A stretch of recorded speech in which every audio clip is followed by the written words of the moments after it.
প্রিয় দর্শক, আজকের বিনোদন আড্ডায় আমরা কথা বলবো এক প্রতিভাবান ও পরিচিত মুখের সঙ্গে। মাত্র 6 মাস বয়সে হুমায়ূন আহমেদের নাটকের মাধ্যমে যার অভিনয় জগতে পথ চলা শুরু হয়, তার নাম মেরিতা মেহজাবিন অর্পা। সামনে আগামী 18 জুলাই মুক্তি পাচ্ছে অর্পার অভিনীত দ্বিতীয় সিনেমা আলী। আজকে আমরা অর্পার সাথে আড্ডা দেব। আমরা জানবো তার সিনেমা, শৈশব, কৈশোর এবং আগামীর পথ চলা সম্পর্কে। কেমন আছেন? আমি ভালো আছি, আপনি কেমন আছেন? এই তো আলহামদুলিল্লাহ। সিনেমা আসছে সামনে, আলী। এই সময়টায় যে মাত্র 6 মাস বয়স থেকে যে আলী পর্যন্ত জার্নি, কোন কাজটা সব থেকে বেশি ভালো লেগেছে? আমার 6 মাস বয়স তো হুমায়ূন আহমেদ স্যারের নাটক কালাকৈতর দিয়ে শুরু হয়েছে। উনি যেহেতু এখন আর নেই, আমি মাঝে মাঝে আফসোস হয় উনি যদি এখন থাকতেন তাহলে আরও অনেক ভালো হতো। কিন্তু আমার এই এতদিনের জার্নিতে অনেকগুলোই কাজ আছে যেটা অনেক রিমার্কেবল, আমার অনেক ভালো লেগেছে। তার মধ্যে যদি বলতে পারি আবুল হায়াত নানুর আকাশের ওপারের আকাশ, ওইটা আমার অনেক মেমোরিতে এখনও আছে। আমার অনেক ভালো একটা এক্সপিরিয়েন্স হয়েছিল। আমাকে নানু এখনও ডার্লিং বলে ডাকে, অনেক আদর করে আমাকে যখনই দেখা হয়। আর শামীম আক্তার আন্টির মেঘনার ৭১, ওখানে ওটা আরেকটা জার্নি। ওটা আমার মেঘনার ৭১-এর নাম ভূমিকাতেই আমি ছিলাম মেঘনা। তো ওই ফিল্মটাতে, মেঘনার ৭১ ফিল্মটাতে আন্টি আমাকে একদম কিভাবে কি করতে হবে একদম বাচ্চার মতো সব বুঝিয়ে দিয়েছে। কোনো নাই, প্রবলেম নাই, কিছু নেই। তো আমি অনেক কমফোর্টেবলি এটা করেছি। আর ওখানে আরও অনেক ভালো ভালো এক্সপিরিয়েন্স হয়েছে। এই যে বাচ্চার মতো শেখা, তাহলে আমরা যদি জানতে চাই যে বাচ্চার মতো করে শেখানো বা এই যে অভিনয়টা ধাপে ধাপে শেখানো, এটা কি পরিবার থেকে এসেছে নাকি কে শিখিয়েছে? এটা বলতে গেলে এটা আমাকে আমার মা শিখিয়েছে। মা আমাকে সব জায়গায়, আমার যখন কোনো কিছু দরকার বা কি শিখতে হবে, কাজের আগে যদি নার্ভাস থাকতাম কখনো বা কোনো কিছু জানার প্রয়োজন, আম্মু আমাকে সবসময় এটাতে গাইড করেছে। তো এটা আমি বলতে গেলে আম্মুর থেকেই শিখেছি। আমি যতটুকু জানি এখন আপনার এইচএসসি পরীক্ষা চলছে। মানে এইচএসসি পরীক্ষা একজন স্টুডেন্টের জীবনের অনেক বড় একটা পরীক্ষা। এর উপরে ডিপেন্ড করছে আপনি কোন ভার্সিটিতে যাবেন, স্বপ্নের সাবজেক্ট পাবেন কিনা। এইচএসসি পরীক্ষা এবং সিনেমা দুটো ব্যস্ততা একসাথে কিভাবে সামলাচ্ছেন? আমি আসলে রেডি ছিলাম না যে এইচএসসির মাঝখানে আমার সিনেমাটা রিলিজ পাবে। হঠাৎ করে এই ডিসিশন হয়েছে। তো এটার সাথে কোপ আপ করতে আমার আরও আগে যখন জেনেছি যে এইচএসসির মাঝখানে রিলিজ হবে, তো আমার পড়ালেখা আরও প্রিপারেশন নেওয়ার জন্য আমি আগে থেকেই সব কভার করে রেখেছি। এটা একটু প্রবলেম হচ্ছে, কিন্তু অত বড় এফেক্ট ফেলছে না। একটু যদি আমি পার্সোনালি বলি, এই যে পরীক্ষা চলছে, কোন পরীক্ষাটা সব থেকে টাফ লেগেছে এই পর্যন্ত? এই পর্যন্ত আমার ফেভারিট সাবজেক্ট যেটা আইসিটি, ওটাই একটু টাফ লেগেছে, কিন্তু আমার এক্সাম ভালো হয়েছে। আইসিটির ফেভারিট টপিক কি? কোডিং? হ্যাঁ, কোডিং, এইচটিএমএল। আরে একটুখানি প্র্যাকটিস করে গেলেই ওকে পারা যাবে। হ্যাঁ হ্যাঁ, এইচটিএমএল এর কোডিং। এইচটিএমএল এর প্রতি ইন্টারেস্ট আছে? সামনে ভবিষ্যতে কি যদি ফ্যাশন ডিজাইনিং নিয়ে পড়া না হয়, তাহলে কি কোডিং সিএসসির দিকে যাওয়ার কোনো ইচ্ছা আছে? হ্যাঁ, ওটাতেও আমার ইচ্ছা আছে। মানে আমি ওটার পাশাপাশি আমি কোডিংও করতে চাই, শিখতে চাই। আমার আইসিটি সেক্টরটাও ভালো লাগে। সিনেমা আলী আসছে, আলীর অভিনয়টা কতদিন ধরে শুটিং করেছেন? এটা আলী আমার এসএসসির পরপর আলীর সিনেমাটা শ্যুট করা শুরু হয়েছে। এটা শুটিং হয়েছে বান্দরবনে টানা 15 দিন। ওটার পর আবার ঢাকায় এসেও শ্যুট হয়েছে, অন অ্যান্ড অফ হয়েছে। বান্দরবনেটা একদম টানা শ্যুট হয়েছে, কোনো অফ ছিল না, একদম 15 দিন। অভিজ্ঞতাটা কেমন? অভিজ্ঞতাটা আমার হচ্ছে এসএসসির আগে পর্যন্ত আমি 2-3 বছর একটা গ্যাপ ছিল আমার মিডিয়া থেকে, তো অনেক দিন করা হয়নি। তো এসএসসির পর ডিরেক্ট এই সিনেমাটা দিয়েই আবার শুরু করেছি। তো অনেক দিন পর যখন শুরু করছি, আবার নিউ এনভায়রনমেন্ট, মানে নিউ না, মানে অনেক দিন পরে এই এনভায়রনমেন্টে আবার এসেছি। কিন্তু এটা আবার আমার অনেক নর্মাল হয়ে গেছে। আমি অনেক লাকি বিপ্লব হায়দার আঙ্কেলের মতো একটা ডিরেক্টর পেয়ে, আর ইরফান ভাইয়ার মতো আমার কো আর্টিস্ট পেয়ে। ইরফান ভাইয়া অনেক ভালো, মানে বিপ্লব আঙ্কেল ইরফান ভাইয়া দুইজন অনেক কোঅপারেটিভ ছিল। ইরফান ভাইয়ের সাথে বা সাথে একটা মজার কোনো মোমেন্টস যদি থাকে আমাদের সাথে যদি শেয়ার করতেন। ইরফান ভাইয়ের সাথে বলতে গেলে আমার ওখানে প্রতিটা মোমেন্টসই মজার ছিল। আমাকে ভাইয়া শান্ত কোনো কখনোই দুই থাকতে একটা দেব মজার না। গল্প যদি আমরা একটু শুনি। যেমন আমি যদি বসে আছি, কোনো কাজ নেই বা এখন আমাদের অফ টাইম বা কাজের মধ্যেও ভাইয়ার যদি এখন অফ থাকে, আমি এখন রিহার্সাল করছি বা প্র্যাকটিস করছি, ভাইয়া সবসময় টিস্যু ছিঁড়ে ছিঁড়ে গোল করে করে অন্যদিকে তাকে আমার গায়ে মারতো সবসময়, আমাকে জাস্ট টু অ্যানয় মি, আমাকে বিরক্ত করতো। আমি বিরক্ত হইতাম, তখন ভাই প্রিটেন্ড করতো যে কিছুই করে নাই, কিছু হয় নাই, আমাকে শুধু শুধু জ্বালাতো। আর আমি ফ্রুটস খুবই কম খেতে চেতাম তখন, মানে সিনের মাঝখানে মাঝখানে ভাইয়া অনেক কমলা খেত। তো এরকম একদিন পাহাড়ে যখন শ্যুট হচ্ছিল, তো আমি তখন খেতে চাই নাই, আম্মু আমাকে বলছে খাওয়া, আমি বলতেছি খাবো না। হঠাৎ করে পিছন থেকে আমার মাথাটা ভাই একদম চাপ দিয়ে মুখ হা করে আম্মুকে বলছে ঢুকান ওর মুখে, ঢুকান, এরকম করে ভাই আমাকে অনেক বিরক্ত করতো। তো ওগুলো অনেক ফান মোমেন্টস ছিল আমাদের। এটা কি বান্দরবনেই হয়েছে? বান্দরবন থেকেই তো শুরু, ঢাকায়ও হয়েছে। আবার যখন আমরা রিহার্সেল করেছি, ঢাকা আলী মুভিটা যখন ফার্স্ট মানে হলো যে এটা হবে মুভিটা, ঢাকায় যতদিন আমরা রিহার্সেল করেছি তখন থেকেই ভাইয়ার সাথে আমার আসলে ওরকম বন্ডিং আস্তে আস্তে ক্রিয়েট হয়ে গিয়েছে। ইরফান সাজ্জাদের যদি কোনো সিক্রেট আপনি জেনে থাকেন আমাদেরকে যদি দর্শকদের বলতেন। ওটা তো সিক্রেট, ভাইয়া সিক্রেট তো একটু বলা যায় এরকম কোনো সিক্রেট? ওরকম কোনো সিক্রেট নেই। ভাইয়া আসলে কোনো যদি গান থাকে সিরিয়াস টাইপের কোনো গান, এটা সিক্রেট না অবশ্য, কোনো সিরিয়াস টাইপের যদি গান থাকে ওটাকে ভাইয়া এমন এমন কয়েকটা ওয়ার্ড অ্যাড করে দিবে গানের মধ্যে, ওটাতে মানে ওই গানের সিরিয়াসনেস আর থাকবে না। ইংলিশ গানের মধ্যে বাংলা ওয়ার্ড অ্যাড করে দিবে, এরকম করে অনেক ফান করে। তার মানে গানের লিরিকই চেঞ্জ করে ফেলে। হ্যাঁ, কিন্তু মিউজিকের মানে সুর রিদম সেম থাকবে, যে সিরিয়াস গানটাকে পুরো অন্যরকম বানায় ফেলে। মানে যে শুনে সে কি বুঝতে পারে যে এটা আসলে চেঞ্জ হয়েছে? হ্যাঁ হ্যাঁ, একদম অবভিয়াস করে ফেলো এটা, কিন্তু ভাইয়া খুব সিরিয়াসলি গাবে এটা, ভাইয়া প্রিটেন্ড করবে কোনো চেঞ্জ হয় নাই এখানে। যাক, আমরা ইরফান সাজ্জাদ সম্পর্কে নতুন কিছু জানলাম যে সে গান পুরো চেঞ্জ করে ফেলে।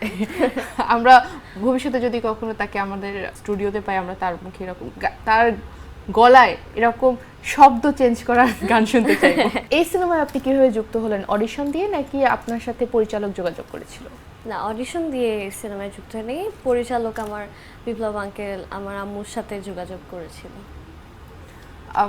এর মানে কিভাবে যোগাযোগ করলো বা কি হলো, আমাদেরকে যদি একটু প্রসেসটা বলতেন। আমি তখনও মানে এটা নিয়ে এত শিওর ছিলাম না, আমি জানতাম না। আম্মু একদিন আমাকে, আমার একটা আপু কাজিনের একটা প্রোগ্রামে যাচ্ছিলাম, আমি রিসেপশনে যাচ্ছিলাম, তো তখন ওই রিসেপশনে যাওয়ার আগে দিয়ে হঠাৎ করে তরি মাল্টিমিডিয়ায় আমাদেরকে নিয়ে যাওয়া হয়, আম্মু আব্বু আমরা ওখানে যাই।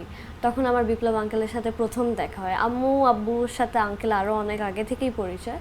তখন আমাকে পুরো ঘটনাটা এলাবোরেট করে বলার পর আমাকে মানে তখনই অফার করা হয়। আম্মু আব্বুকে তো আগেই অফার করেছে, তখন আমাকে আবার বলা হয়, তো তখনই আসলে মানে সিনেমার জন্য কন্ট্রাক্ট করা হয়।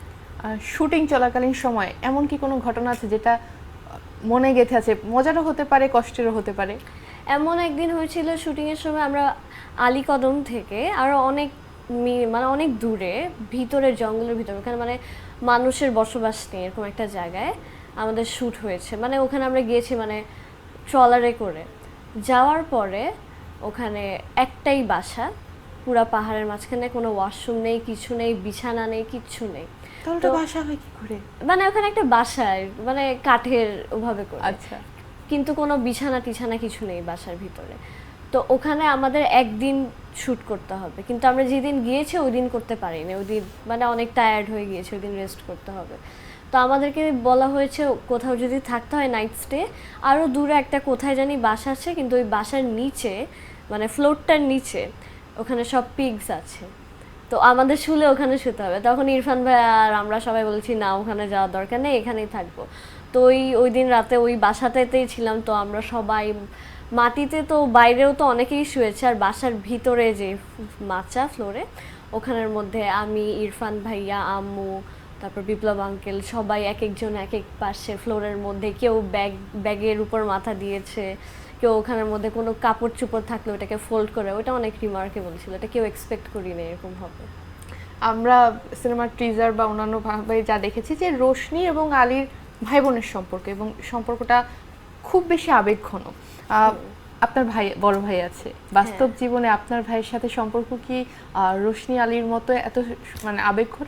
আপনাদের সম্পর্কটা কেমন? আমাদের সম্পর্কটা রোশনি আর আলীতে যেরকম আমার আর ইরফান ভাইয়ার, আমরা আমি ভাইয়া আর আমি সবসময় অনেক লাভিং থাকতাম ওখানের মধ্যে, আমরা মজাও করতাম, কিন্তু বাস্তবে আমার আর ভাইয়া, ভাইয়া আমার বেস্ট ফ্রেন্ড বলতে পারবো বাস্তবে, ওখানেও বাট দুইটা একটু ডিফারেন্ট। এখানে আমি আর ভাইয়া সারাদিন দুজন দুজনকে অনেক জ্বালাই, কিন্তু আবার ওর সব সিক্রেটসও এসে আমাকে বলবে আর কাউকে বলবে না, আমার সব সিক্রেটস আবার ও জানবে। বাট মানে বাস্তবে ওই টাইপেরই, বাট একটু আমাদের দুজনের প্রতি আচরণটা ডিফারেন্ট। সিক্রেটের কথা যেহেতু আসলো, ধরেন আপনার কোনো একটা সিক্রেট আসলো, বা যেহেতু you are on college right, তাই না? কেউ প্রপোজ করলো, সবার আগে কাকে বলবেন, মা, বাবা, ভাই? আমি আগে মাকে গিয়ে বলবো। এরকম কি কোনো ঘটনা ঘটেছে? আম্মুর মতো মানে ভাইয়ার মতো আম্মু আমার সব সিক্রেটস জানে। ভাইয়া একটু বেশি জানে, বাট আম্মুও জানে। আম্মুকেও আমি অনেক কিছু বলি, যেগুলো এমন অনেক কথা যেগুলো আমার ফ্রেন্ডসরাও জানে না, তো ওইগুলো আম্মুকে আগে বলতাম, তারপর গিয়ে ভাইয়াকে আমি আর আম্মু একসাথেই বলতাম হাসতে হাসতে। এরকম কি কোনো ঘটনা ঘটেছে যে কোনো ছেলে এসে প্রপোজ করেছে, আম্মুকে বলেছেন, আম্মু যে তাকে খুব বকাবকি করেছে? না, আম্মু কখনো এরকম কখনো হলে আম্মু কখনো বকাবকি করে না, আম্মু ওটাতে আরো হাসে। আমি আম্মু একসাথে হাসাহাসি করি, আম্মু কখনো এগুলাতে বিরক্ত টিরক্ত রাগারাগি না, আম্মুর কাছে এটা অনেক ফানি লাগে, তো ওরকম কখনো হয়নি। আলি সিনেমা নিছক একটা গল্প না, এটা খুব ট্র্যাজেডি আছে, এবং গল্পটা থেকে সামাজিক অনেক দৃষ্টিভঙ্গি দেখানো যায়। সেই দৃষ্টিভঙ্গি একজন মানুষ হিসেবে, একজন অভিনেত্রী হিসেবে, এবং আপনারা এখন আর্লি টিনেজার এজ চলছে হিসেবে আপনার মনে কতটা প্রভাব ফেলেছে? এইটা আলী যখন আমরা শ্যুট করতে গিয়ে এটা আমি একটা ডিফারেন্ট এক্সপিরিয়েন্স হয়েছে, কারণ অন্য কখনো যখন যে কাজ করেছি তখন তো আমি আরও ছোটো ছিলাম, তখন আমাকে জাস্ট এটা নিয়ে এলাবোরেট করে বুঝালে বা আমাকে একটা ব্রিফ দিয়ে দিলে, ডায়লগগুলো পড়ে রাখলে আমার ওভাবেই করে হয়ে যেত। কিন্তু এটা যেহেতু একটু বেশি ডেপথ দিয়ে করতে হয়েছে, তো বিপ্লব আঙ্কেল আমাকে আর ইরফান ভাইকে রিহার্সেলের টাইমেই একদিন মেকআপ রুমে লক করে বাইরে দিয়ে চলে গিয়েছেন, বলছে যে আমাদের দুজনকে আরও বন্ড করতে, রিয়েল ভাই বোনের মতো যাতে আমাদের বন্ড হয়, দুজনের সাথে টাইম স্পেন্ড করতে। আমরা একদম এটা আনএক্সপেক্টেড ছিলাম, আমরা কেউ এক্সপেক্ট করছিলাম না। এরকম করে 2-3 ঘন্টা আমাদেরকে আটকে রেখেছে।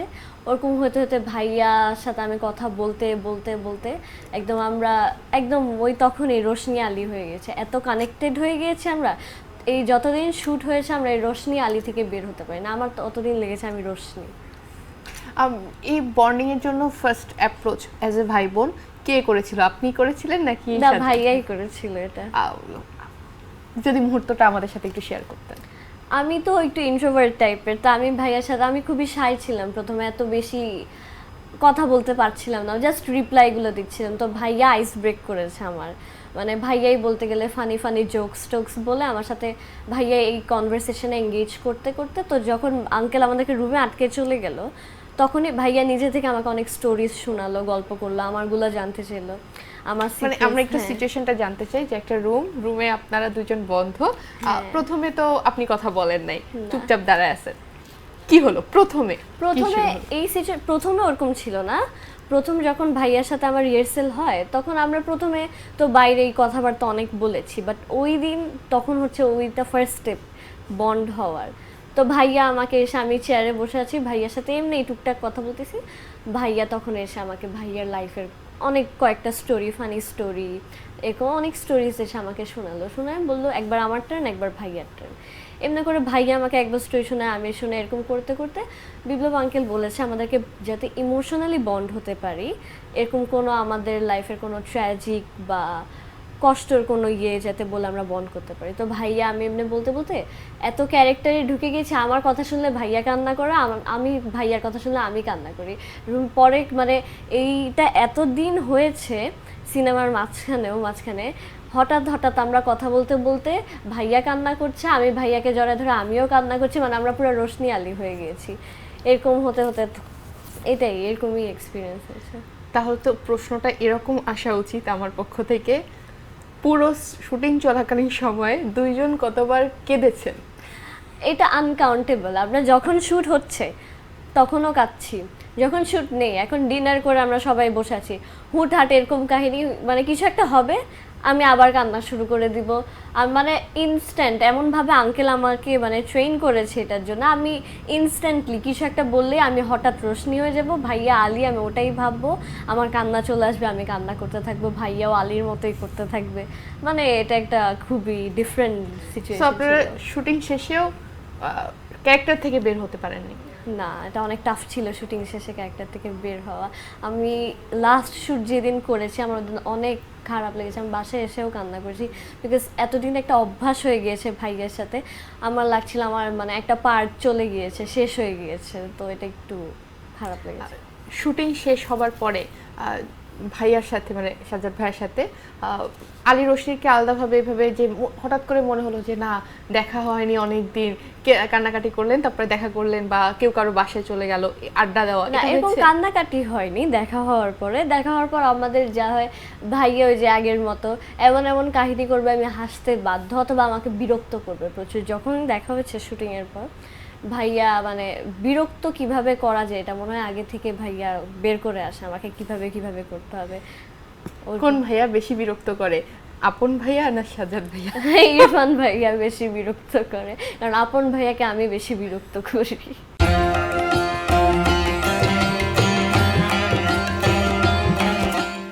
বাসার মধ্যে সব থেকে বেশি দুষ্টুকে?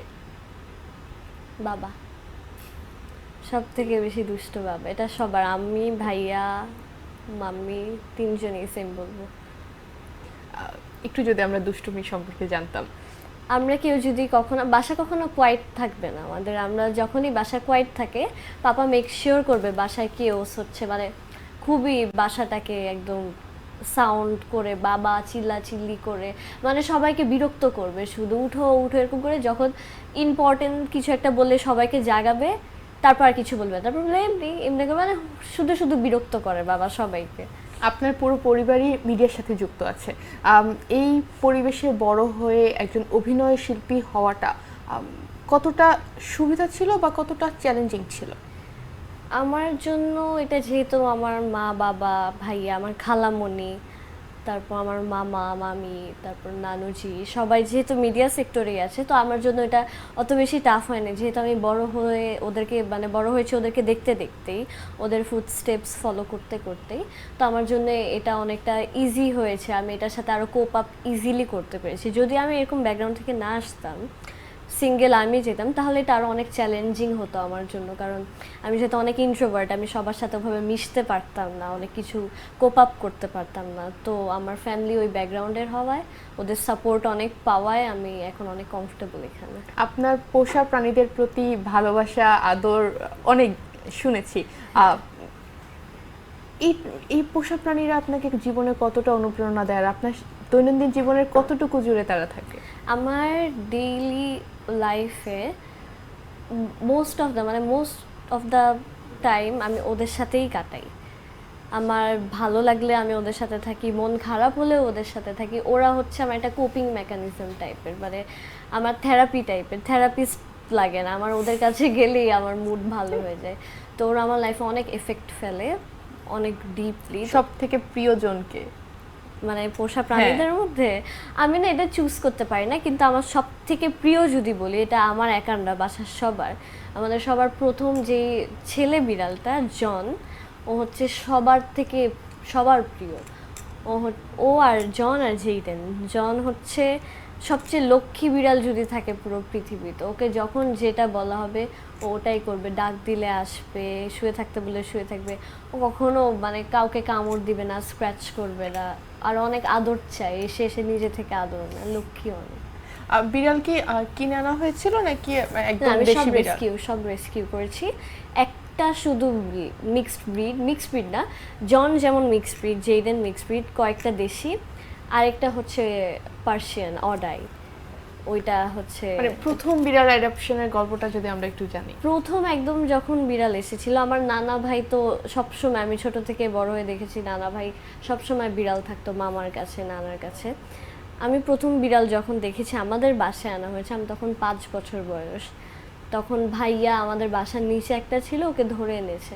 তো আমি তখন এত বুঝি না, ওর সাথে আমার মেমোরি অত বেশিও নেই, ওকে পরে ও তো চলে গেছে। ওটার পর প্রথম বিড়াল আনা হয় স্নোকে, ওটা হচ্ছে আমার ভাইয়ার একটা ফ্রেন্ডের বিড়ালের বাচ্চা হয়, তো ভাই ওটা নিয়ে আসে। ওই স্নোকেই আমার প্রথম পালা, স্নোয়ের পরই আসে জন। তো এরকম করে ওদেরকে হচ্ছে শখের বশে এনেছিলাম। শখের বশে আনার পর এত মায়া হয়ে গিয়েছে বিড়ালদের প্রতি, এরপর থেকে আর শখের বশে আনা হয় না। যখন যেটা পাই, কোথাও পোস্ট দেখি, আমি আগে রেস্কিউ করতে চলে যাই ওখানে। কোনো বিড়াল কি এ পর্যন্ত হারিয়েছেন? জনকে হারিয়েছিলাম, 4 মাস পরও আবার ফেরত নিজে থেকে এসেছে, 4 মাস ছিল না। আর আরেকটা বিড়ালকে হারিয়েছি, সুকি, ও 2 মাস আগেই হারিয়ে গেছে, ছোট যদিও। এছাড়া আর হারায় নাই, এছাড়া আর হারায় নাই। সো মানে বিড়াল নিয়ে হৃদয় বিতরক কোনো মুহূর্ত আমাদের কাছে নেই। আছে, আমি যেমন স্নো হারিয়ে গিয়েছিল, ওকে পরে আবার খুঁজে আনা হয়েছে। এরপর একদিন স্নো হুট করে হারায় যায়, কিন্তু আমার ভাইয়া আমাকে এটা বলেনি। আমি জানি যে স্নো হয়তো হারিয়ে গিয়েছে, এতদিন ধরে আসছে না। পরে ভাইয়া তো চলে গেল এই বছর অস্ট্রেলিয়া। ভাই অস্ট্রেলিয়া যেদিন চলে যাবে, ওদিন ভাইয়ার বেস্ট ফ্রেন্ড আমাকে বলছে, ভাইয়া তো চলেই যাবে তোমার, আমি তোমাকে একটা কথা বলি। ভাই আমাকে বলতে মানা করছে, স্নো আসলে মারা গিয়েছিল, ওরা স্নোকে বাসার পাশেই কবর দিয়েছে, আমাকে জানায় নেই এই 2-3 বছর, কারণ আমার খারাপ লাগবে। ওই দিন ভাইয়া চলে যাচ্ছে, ওই দিনে আমাকে বলা হয়েছে। How did it feel? আপনি আমার বিড়াল প্রায়ই হারায় যায়, আবার চলে আসো, কিন্তু আমি জানি চলে আসবে, কিন্তু হারায় যাওয়ার পর আমার কান্না শুরু হয়, আম্মুর কান্না শুরু হয়, আমার লাগে আর আসবে না, আর আসবে না। আমি সারাদিন কান্না করতে থাকি, দোয়া করতে থাকি যাতে ওরা আসে। পরে ইভেনচুয়ালি চলে আসে, তো তখন অনেক খারাপ লাগে আমার পুরো ওয়ার্ল্ড শেষ, আর কিছু নাই ওয়ার্ল্ডে। আপনি একজন শিশু শিল্পী। শিশু শিল্পী হিসেবে আপনি নাটকে কাজ করেছেন, সিনেমায় করলেন, আপনি টিভিসি করেছেন। হ্যাঁ। কোনটা আপনার বেশি ভালো লাগে? আমি নাটক বেশি করেছি, কিন্তু আমার সিনেমা, যেহেতু আমি 3টা করেছি, সিনেমাটা আমার বেশি ভালো লাগে। সিনেমাটাই বেশি ভালো লাগে। হ্যাঁ। মেঘনার 71, ফ্রম বাংলাদেশ আর শর্ট ফিল্ম পর্দা, এই কাজগুলো নিয়ে যদি কিছু বলতে চান, আপনার সব থেকে পছন্দের কোনটা এই 3টার মধ্যে? এই 3টার মধ্যে সব থেকে পছন্দ মেঘনার 71 আর ফ্রম বাংলাদেশের দুটোই, কিন্তু মেঘনার 71 আগে। মেঘনার 71 যখন করেছি তখন তো আমি ছোটই ছিলাম, তো শামীম আক্তার আন্টি, আমার এটা বলতে গেলে আমার লাইফের বেস্ট ওয়ার্কও হতে পারে, ওদের মানে আমার সবচেয়ে বেস্ট এক্সপিরিয়েন্স হতে পারে। আমার মনে হয়নি আমি শুটিংয়ে ছিলাম বা কোনো কাজে এসেছি, আমার লাগে এটা আমার আরেকটা মা। আমি আমি এখানে খেলাধুলা করছি, আমাকে অনেক আদর করে করে বলে, আচ্ছা আমরা এখন এটা, তুমি খেলা করছো, আমরা এটা করতে করতে এটা করব, হ্যাঁ কোনো সমস্যা নেই। মানে খুব আদরে, আমার 1 সেকেন্ডের জন্য মনে হয় না আমি কোনো ক্যারেক্টারে আছি বা কোথাও শুটিংয়ে আসছি। আমার লাগে যে আমি বাসায়, শুটিং শেষ হওয়ার পরও আমি আন্টির বাসায় গিয়ে গিয়ে আমি তার কাছে, তার কোলে শুয়ে থাকতাম। সে আমাকে মানে অসম্ভব আদর করে, অসম্ভব আদর। মানে আমরা শুনেছি যে আপনি এখনো বাবার কোলে ঘুমান। হ্যাঁ, এখন আমাদের সাথে যদি শেয়ার করতেন, শেষ কবে ঘুমানো হয়েছে? আজকে আমি বাবার কোলে ঘুমাই বলতে আমি আমার রুমেই ঘুমাই, কিন্তু হঠাৎ হঠাৎ আমি ঘুম থেকে উঠে যখন ওদের রুমে যাই, ওদের রুমে গিয়ে আমি আবার বাবার বুকে মাথা দিয়ে আবার কিছুক্ষণ শুয়ে থাকি। এটা আমার অভ্যাস ছোটবেলা থেকে। আবার আমি অনেক বছর মানে এসএসসির পর পর্যন্ত আমি মা বাবার মাঝখানে গিয়ে গিয়ে ঘুমায় যেতাম, ওদের মাঝখানে থাকতাম। বাবার সাথে সারাদিন অনেক ঝগড়া করি আমি আর আম্মু, কিন্তু দিন শেষে গিয়ে বাবার কাছে আবার যাই। আমরা বাঙালিরা নর্মালি বলি যে বাবার মেয়ে মায়ের ছেলে। অর্পা কি বাবার মেয়ে নাকি মায়ের মেয়ে? এটা একটু কন্ট্রোভার্সিয়াল, বিকজ আমার সারাদিন কনফ্লিক্ট হয় বাবার সাথে আমার কখনোই মিলে না, মানে কোনো কথাই বাবার সাথে আমি অ্যাগ্রি করি না, বাবা আমার সাথে অ্যাগ্রি করে না। আম্মুর সাথে আবার আমার এটা নিয়ে অনেক মিলে, আম্মু আর আমি সেম অ্যাগ্রি করি, সেম কনভারসেশন আমাদের হয়। কিন্তু আবার ওই দিক থেকে বলতে গেলে আম্মুর সাথে আমার অনেক ভালো বন্ডিং। আবার ওভাবে বলতে যদি যাই, ভাইয়া হচ্ছে মায়ের ছেলে, আমি হচ্ছি বাবার মেয়ে, কারণ দিন শেষে গিয়ে দুজন ওদিকে চলে যায়। আচ্ছা, যদি আমরা এরকম একটা সিচুয়েশন দিলাম যে আজকে বৃষ্টি হচ্ছে, অর্পার আজকে বাংলাদেশ প্রতিদিনে আসার কথা, কিন্তু অর্পার আম্মু অর্পাকে নিয়ে আসবে, কিন্তু অর্পার বাবা বলল বৃষ্টি হচ্ছে, বৃষ্টির মধ্যে নিয়ে যেও না, সেই মুহূর্তে অর্পা কাকে চুজ করবে, মায়ের ডিসিশন না বাবার ডিসিশন? আমি সেই মুহূর্তে মায়ের ডিসিশন চুজ করব, যেহেতু আমি যদি আমার ওপিনিয়ন থেকে বলি, আম্মু একটু বেশি ভালো বুঝে আর ভালো গুড ডিসিশনগুলো আম্মু নেয়, সবসময় আম্মু গুড ডিসিশনগুলো নেয়। তা আমি আম্মুর উপরে এই ব্লাইন্ড ট্রাস্টটা আছে। আর বাবা মাঝে মাঝে একটু মিস্টেক করে, বাবার ডিসিশনও মিস্টেক হয়, এই জন্য তখন আমি আম্মুরটাই চুজ করতাম। ভবিষ্যতে ফ্যাশন ডিজাইনিং নিয়ে পড়ালেখা করার ইচ্ছা আপনি প্রকাশ করেছেন, আবার একটু আগে কিন্তু আমরা জানলাম যে সিএসসি বা আপনার আইসিটি এই সাবজেক্টে অনেক ইচ্ছা আছে। অভিনয়ের পাশাপাশি ভবিষ্যতে কিভাবে ভারসাম্য রাখবেন, লেখাপড়া কি ভেবেছেন বা চিন্তা ভাবনা কি? আমি অবশ্যই অভিনয় করে যেতে চাই সব সময়।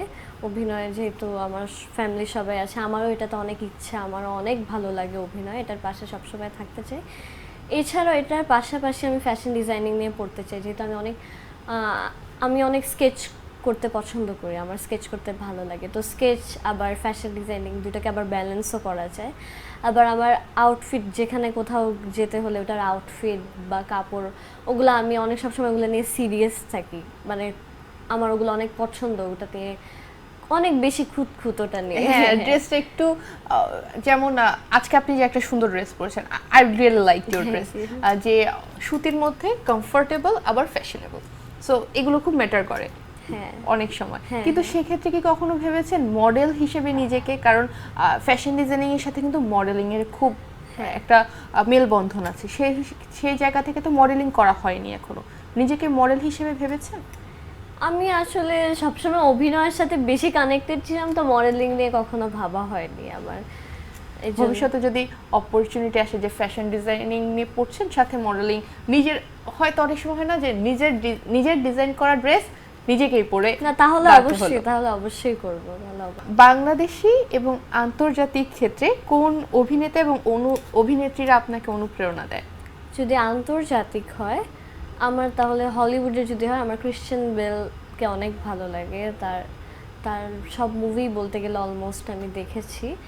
আর বাংলাদেশি যদি হয়, বাংলাদেশি হলে জয়া আহসানকে আমার অনেক পছন্দ। নাটকে কোন অভিনেতা অভিনেত্রীকে ভালো লাগে? আফরান নিশো ভাইয়া।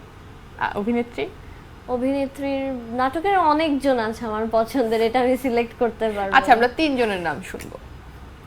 তিনজনের নাম, এটা আমি একটু, মানে এটা কনফ্লিক্ট লেগে যাবে আমার, আমি অনেকজন, তিনজন হলে তো কনফ্লিক্ট, আমরা দুই তিনজনের নাম শুনি, একটু জানি।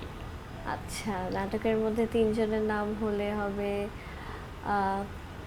সাবিলা নূর আপু অবশ্যই, যদি আমার তার সাথে কখনো কাজ করা হয়নি।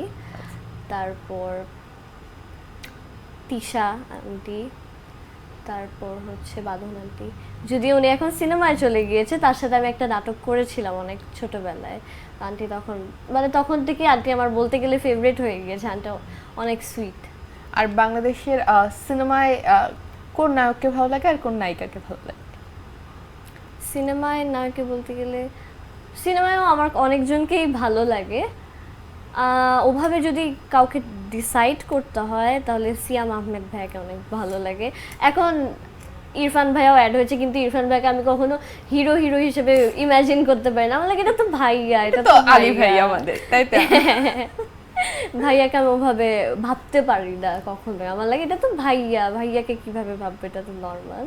তো ওভাবে বলতে গেলে সিয়াম আহমেদ ভাইয়াকে। আমার নাটকে আগে অনেক ছোটোবেলায়, যখন আমি অনেক ছোট ছিলাম, আমার প্রথম নাটক দেখতাম, আমার তৌসিফ ভাইয়াকে অনেক ভালো লাগতো, মানে আমি অনেক বলতে গেলে ফ্যান ছিলাম ভাইয়ার সাথে। আমার যখন প্রথম কাজ হয় আকাশের উপর আকাশে, আমাকে কেউ বলেনি, সবাই জানতো আমার তৌসিফ ভাইকে অনেক পছন্দ, কেউ বলেনি আমাকে। তো আমাকে হঠাৎ করে মেকআপের পর আমাকে উপরে নিয়ে যায়, একটা ভাইয়া থাকে মেকআপ করে দিয়েছে যে আমার মেরাজ ভাইয়া, উনি আমাকে উপর বলে, আসো তোমার জন্য একটা সারপ্রাইজ আছে। আবুল হায়াত নানুয়া তখন বলে, যা তোর জন্য একটা সারপ্রাইজ আছে। আমি বুঝতেছি না কি বলে, এটা বলবো। আমাকে যখন উপরে নিয়ে যায়, উপরের রুমে ঢুকায়, তখন ঢুকে দেখি তৌসিফ ভাইয়া। আমি তখন লাইক, আমার তুই বুঝিও না ভাইয়ার সাথে দেখা হবে, আমি রুম থেকে দৌড়ায় সিঁড়ি দিয়ে নেমে চলে যাই, আমি দেখা করবো না ভাইয়ার সাথে। পরে আমাকে কোলে করে ভিতরে নিয়ে যায়, আমি কোনো কথাই বলি না, আমি কথা বলবো না ভাইয়ার সাথে, পরে ভাইয়াই আস্তে আস্তে কথা বলে নর্মাল করে। এই মুহূর্তে যদি একটা সিনেমার অফার দেওয়া হয়, ধরেন আপনার নতুন একটা অফার আসলো, এরকম তৌসিফ ভাইয়ের মতো কোন নায়ক আপনার অপোজিটে থাকলে আপনি এইরকম রিয়াকশন দিবেন? আমি এরকম আসলে এখন ভাবি না, ওটা তখনই ছিল, তো তারপর আমার আর এরকম হয়নি। তারপর আস্তে আস্তে ভাইয়ের সাথে অনেকবার দেখা হয়েছে আমার অ্যাক্টর সিকিউরিটি প্রোগ্রামে, তারপর আস্তে আস্তে নর্মাল হয়ে গেছে। এখন ওরকম আর কোনো ইয়ে নেই, সবাই। কোন ধরনের সিনেমায় ভবিষ্যতে কাজ করার ইচ্ছা বেশি? আমার একটু থ্রিলার মিস্ট্রি টাইপের যেসব, বা ক্রাইম টাইপের, আমার ওগুলো একটু বেশি ভালো লাগে। ধরুন হুমায়ুন আহমেদ স্যারের ওনার কোনো বইয়ের আদলে একটা মুভি তৈরি করা হবে, হতে পারে হিমু বা শুভ্র সিরিজ। হিমু বা শুভ্র সিরিজে অনেকগুলো চরিত্র থাকে, নারী চরিত্র, যারা খুব শক্তিশালী কিন্তু তারা কেউ নায়িকা না। যদি চরিত্র পান তাহলে কি করবেন? তাহলে অবশ্যই এটা তো ভাগ্যের ব্যাপার, অনেক লাকি ফিল করবো, আমি অবশ্যই করব। এছাড়া আর কোনো এমন কি কোনো চরিত্র আছে? বই পড়া হয়? আমার বই বাসায় অনেক বই, কিন্তু আম্মু আব্বু যে বই পড়েছে এগুলো আমি সবগুলো কখনোই পড়া হয়নি। আমি আবার আমার যে ধরেন আমার ফ্রেন্ডের সাথে কোনো বই শেয়ার করে আমরা আবার অন্য টাইপের বই, ইংলিশ বই, ওগুলো একটু বেশি পড়া হয়। কি কোনো বই পড়ে মনে হচ্ছে এই চরিত্রে যদি অভিনয় করতে পারতাম? না, এরকম মনে হয়নি। আমি জাস্ট ওই মোমেন্টটা এনজয় করি বই যেটা পড়ছি। বইটা হচ্ছে একটু রিয়েলিটি থেকে একটা এসকেপ। তো বই যখন আমি পড়ি আমি পৃথিবীর কথা ভুলে যাই, যে আমি যেগুলো পড়ি তখন আমি ভুলে যাই যে পৃথিবী এক্সিস্ট করে। আমার লাগে একটা মাল্টিভার্স, আমি ওখানের মধ্যে আছি, যতক্ষণ আছি ততক্ষণ ওটাতেই ভালো লাগে। তারপরে মনে হয় না যে এই চরিত্রটা যদি ফুটিয়ে তুলতে পারতাম তাহলে অনেক অসাধারণ হতো, বা আমার জীবনের এটা একটা বড় প্রাপ্তি হতো? এরকম আসলে হুমায়ুন আহমেদ স্যারের বই থেকেই যদি কোনো ক্যারেক্টার হতো তাহলেই ওরকম ফিল হতো, কারণ উনি তো লেজেন্ড আমাদের। উনি এখন থাকলে অবশ্যই ওরকম কিছু হতো। এই দেখি কোনো সিনেমা দেখা হয়েছে? হ্যাঁ, এই লাস্ট ঈদে কোনো হ্যাঁ, তাণ্ডব দেখা হয়েছে। তাণ্ডব কেমন লেগেছে? তাণ্ডব আমার অনেক ভালো লেগেছে। মানে এরকম সিনেমা আসলে অনেক ডিফারেন্ট টাইপ করেছে তাণ্ডব, মানে অনেক টুইস্ট ছিল, টুইস্ট আমি এক্সপেক্ট করছিলাম না তাণ্ডবে। তো যখন এটা দেখেছি তাণ্ডব, আমি ভাবছিলাম নর্মাল যেরকম বাংলাদেশের সিনেমাগুলোর মধ্যে তো নর্মালি প্রথমে রোমান্টিক হয়, তারপর একটু অ্যাকশন হয়, এই টাইপের একটা জনরা ছিল। কিন্তু তাণ্ডবে এটার থেকেও বেশি একটু একটু মিস্ট্রি রেখেছে, একটু টুইস্ট রেখেছে, এটা আমার ভালো লেগেছে। সেই হিসেবে আপনি যদি মুভি দেখতে যান, আপনার চয়েস থাকে কোন ধরনের মুভি? আমার চয়েস থাকে ওই যে থ্রিলার, মিস্ট্রি, ওই টাইপের মুভি বেশি থাকে। একজন তরুণ অভিনয় শিল্পী হিসেবে যারা নতুন এই মাধ্যমে আসছে বা আসতে চাচ্ছে, তাদেরকে আপনি কি বলবেন? তাদেরকে আমি আসলে বলার মতো আমার কোনো ইয়ে নেই তাদের জন্য, কিন্তু আমি বলবো তাদের যদি এখানে আসলে ইন্টারেস্ট থাকে ওটা নিয়ে আসলে কাজ করতে। অনেকেই ছেড়ে দেয়, গিভ আপ করে দেয়, অনেকেই মানে কিছুদিন পরে ইন্টারেস্ট চলে যায়, আবার ওভাবে করলে তো এখানে থাকা যাবে না, মানে করা যাবে না, বেশি দিন কন্টিনিউ করা যাবে না। তাদের বেশি ইন্টারেস্ট যদি থাকে তাহলে এটার সাথেই লেগে থাকতে হবে। আপনি হায়ার স্টাডিজের জন্য প্যারিসে যেতে চেয়েছেন বা বাইরে যেতে চেয়েছেন, এইচএসসি শেষ হচ্ছে, তাহলে আপনার ক্যারিয়ারটা আপনি কিভাবে গোছাতে চাচ্ছেন? আমি হায়ার স্টাডিজের জন্য এইচএসসির পরে যেতে চাইনি, আমি চেয়েছি মাস্টার্স যখন করব তখন যেতে। তো ওটা তো আরও অনেক দেরি আছে, ওই মাস্টার্সের পর যাব। আমার প্যারিসের এনভায়রনমেন্টটা অনেক ভালো লাগে, অনেক আর্টিস্টিক লাগে, আর এর জন্যই আমি আসলে ওখানে যেতে চাই। অনার্সটা কোথায় করার ইচ্ছা আছে? বাংলাদেশি। মানে থাকে না যে স্বপ্নের ইউনিভার্সিটি, ঢাকা ইউনিভার্সিটি বা প্রাইভেট ইউনিভার্সিটি, কোথায় পছন্দ, ইচ্ছা? অবশ্যই ফার্স্ট প্রায়োরিটি ঢাকা ইউনিভার্সিটি। আপনার দর্শকদের উদ্দেশ্যে যদি কিছু বলতে চান? দর্শকদের উদ্দেশ্যে বলবো, আমার সিনেমা আলী 18 জুলাই রিলিজ পাচ্ছে। আমি চাই আপনাদের কাছে আমার মুভিটা দেখবেন এবং জানাবেন মতামত যে কেমন লেগেছে। আশা করি আপনাদের সবাই ভালো লাগবে। ধন্যবাদ অর্পা আমাদের সাথে স্টুডিওতে আড্ডা দেওয়ার জন্য। আশা করছি আপনার সিনেমা অনেক অনেক সফলতা পাবে। আগামী 18 জুলাই মুক্তি পেতে যাচ্ছে মিলিতা মেহজাবিন অর্পার অভিনীত দ্বিতীয় সিনেমা আলী। আপনারা সবাই প্রেক্ষাগৃহে যাবেন এবং দেখবেন এবং আমাদেরকে জানাবেন আলী এবং রোশনির এই চরিত্রটা এবং তাদের ভাই বোনের এই বন্ধন আপনাদের কেমন লাগলো। ধন্যবাদ সবাইকে।